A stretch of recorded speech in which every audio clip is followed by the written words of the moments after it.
La jeunesse, justement, c'est l'une des caractéristiques fortes de la population au Bénin. Notre feuilleton nous emmène chaque jour dans ce pays pour découvrir toutes les facettes du travail qui mène l'association bretonne Espoir d'enfants.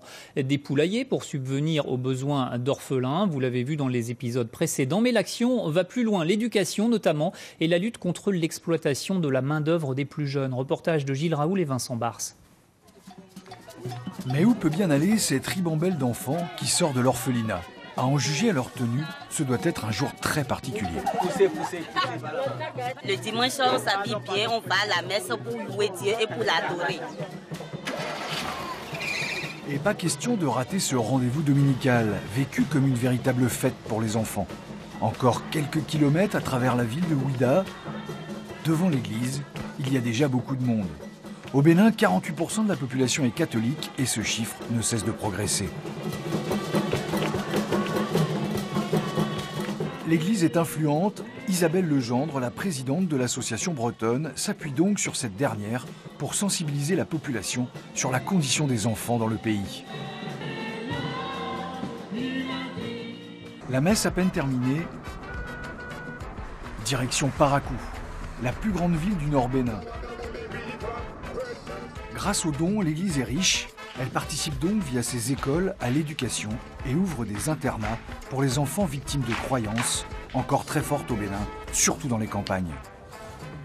Il y a des enfants qui naissent par les pieds, qui sortent par les pieds au lieu de la tête.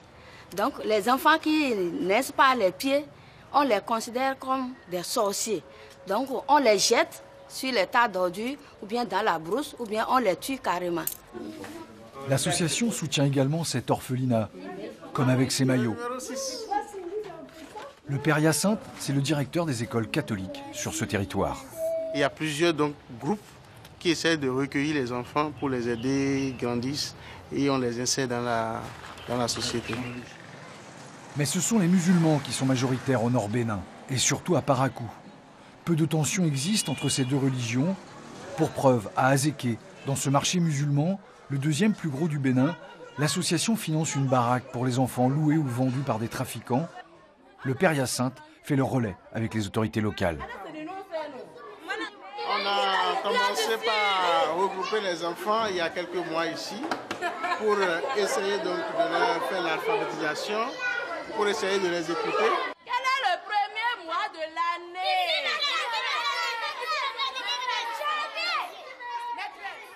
L'association emploie ici institutrices, animateurs et psychologues qui interviennent auprès des enfants. Dans sa réponse, sa façon de répondre, tu déniches des traits d'hésitation. Dans son regard, tu découvres une certaine tristesse. C'est en ce moment que tu découvres que ça c'est une fille qui souffre dans le silence. À 300 km de là, un autre marché, celui de Damtokpa à Cotonou, le plus gros marché de l'Afrique de l'Ouest. Ici, l'association bretonne a recours à la radio locale. Grâce à ce média, elle tente de sensibiliser les habitants sur le sort de ces enfants esclaves, des gamins qui trouvent refuge dans cette deuxième baraque que gère l'association. Moi, ce qui me marque, c'est la condition de vie de ces enfants qui sont extrêmement compliquées, puisqu'elles travaillent 12 à 14 heures par jour, elles se lèvent à 4-5 heures du matin, elles se couchent à minuit, elles ont un travail harassant, elles sont placées, elles ne sont pas avec leur famille, et si vous les voyez, elles sourient. Elles sourient, elles jouent, et on ne peut pas deviner la vie qu'elles mènent au quotidien.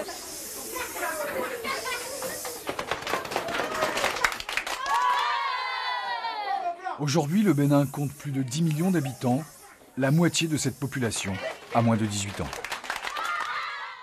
Et l'État béninois réfléchit à généraliser les actes de naissance pour pouvoir vérifier les identités et éviter que certains enfants soient loués ou vendus.